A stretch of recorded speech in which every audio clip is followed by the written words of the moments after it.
Morning, everybody. Thank you for coming this morning and listening to us. I'm Scott from HS1. I'm joined by Sue and Matt, who will be presenting some of the slides shortly after me. So we'll get straight into it because we haven't got very long. So next slide, please, Sue. Okay, so here's our challenge. HS1 is quite traditional in the way that it does asset maintenance and renewals. So we rely quite heavily on cyclical, scheduled and time-based asset intervention for both our maintenance and renewals inspections and that kind of thing, which leads to quite slow and risk-averse decision-making. And that sort of leads to the operational and cost impact often being quite unclear. If you could tap, Sue, sorry. Quite a lot of our data is in different places, and so it leads to a bit of a siloed environment, allowing us to not make particularly joined up decisions at the moment, and the system sort of implications are often missed. Planning is undertaken by discipline in individual teams, and our access optimization is quite unsophisticated. So our use of resource, we don't sort of really, I think we have quite low levels of productivity, and sometimes probably unknown. These challenges need to be considered against some factors. So within our operations and maintenance partner network, rail high speed, we need to know their sort of available resources and locations, where their parts and spares are, where their plant and equipment is to do the jobs they need to do, and some of the challenges that we have around longer term, an aging workforce, and a quite well-known industry skills gap in rail. Next, if you could tap, please, Sue. Thank you. Therefore, a radical approach is required to make a system-level change, so that we can get the productivity gains that we need and see the performance and cost improvements that we want. And the way that we're going to do this is through informed system-level decision-making, in line with HS1's aspirations for our system. Next slide, please, Sue.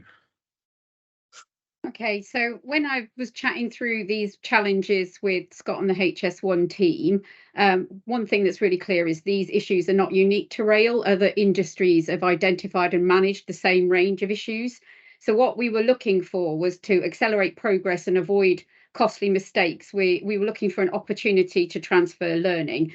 And what we needed was an industry that had similar characteristics. So we were looking for something with a high emphasis on safety, high equipment availability requirements, highly regulated, high maintenance burden, a level of data complexity and access challenges, some resource and skills constraint issues, and also multiple potentially conflicting inputs and bottlenecks. And we also wanted this solution to be technology driven and push forward the HS1 agenda for digitization.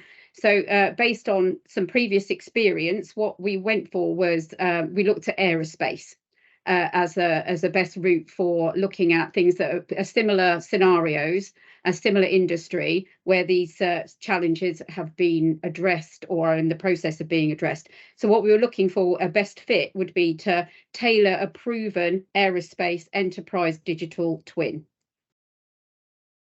So I appreciate you are a tech savvy group. You're all on the enterprise on your digital twin group here, but just to make sure we're clear on the kind of digital twin we're talking about. So it is an enterprise level with multiple contents and potentially conflicting agents within it, and working at across the business, across multiple resources and inputs. So it's just to make sure we're clear on the kind of digital twin that we're discussing here.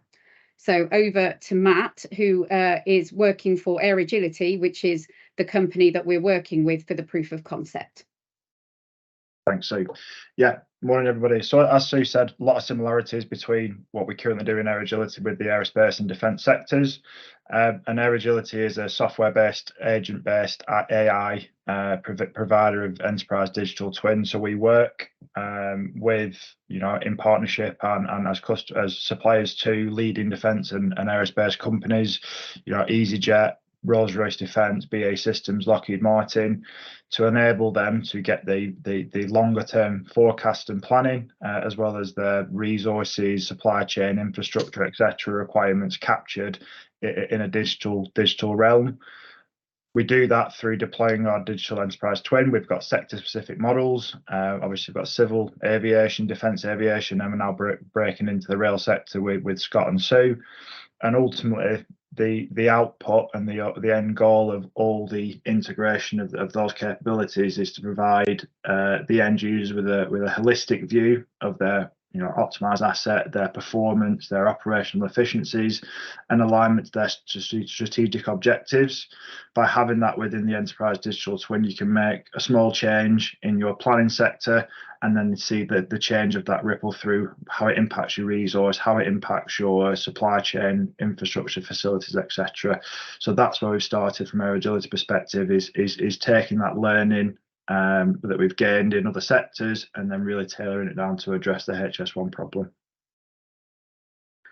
Next slide, Sue. So Aerogility itself as a capability sits fully across the life cycle, all the way through the planning phase. How do you ensure that the plan that you're producing is as lean, as efficient, and as aligned to the business objective as possible, and stepping that through then from an acquisition, operations, sustainment, and disposal arena. Because everything that we produce in Aerogility is underpinned by data, and we can extract all that data, we can do some really good and decision-making processes. It allows us to really interrogate that data to ensure that the decision you're making is underpinned by forecast, by data, by a really good holistic view of the actual impact that's going to have to your operation. Thanks. Okay. So where we're going, and we're joining you at the beginning of this journey, is a proof of concept.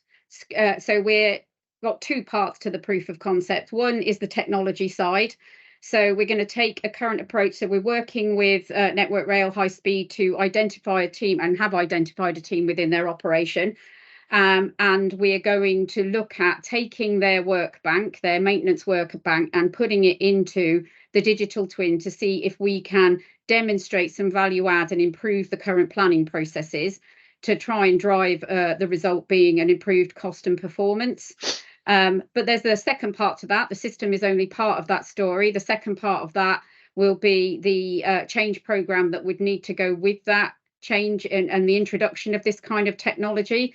So the other side, and equally as important, is for us to look at the current operating model, processes, people and tools to see what changes would need to be made in order to get a value out of a tool. So we avoid the bear trap of just having some shiny technology that can't be implemented. So we've got that team identified. We're starting the engagement. The engagement has started. So we're scoping out that work at the moment. It's quite a complex environment, and we will then be moving on to hopefully coming back. Scott, back over to you. Yes, yeah. Sorry about that, computer issues. So yeah, our next steps. I think, as Sue said, the proof of concept has started. Network Rail High Speed, sorry, are really excited about the proof of concept that we're building at the moment. We'll plan to come back early next year, maybe around February, March time, and demonstrate what we've done. And by then we should have some initial results that we can share in terms of efficiency and improvement that, will demonstrate how good this tool is.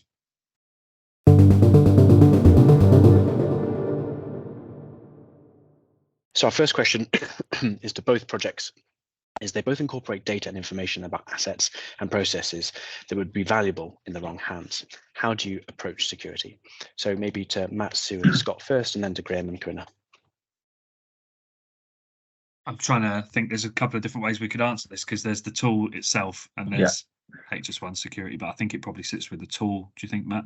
Yeah, definitely. So obviously from an Aerogility perspective, we work with big aerospace and defence companies and customers who obviously have extremely sensitive data within there, all the way up through to the secret levels. So Aerogility itself is used to, I guess, handling that sensitive data. It's located in those instances on the customer's infrastructure, completely ring fenced. Anything that gets sent back to Aerogility is completely anonymized, and we do have security sort of measures in place through our Amazon Web Services. I guess for the purposes of HS1, a lot of that data is going to be not necessarily anonymised, but it's not going to be representative completely of the end result. So we've got ways and means of controlling that security, dependent on the customer security levels and restrictions. Very good. Our question for HS1 team is the core capability of the HS1 twin simulation? So I'll take this, Sue, if you want. Yeah, so from an Aerogility perspective, we provide an agent-based enterprise digital twin.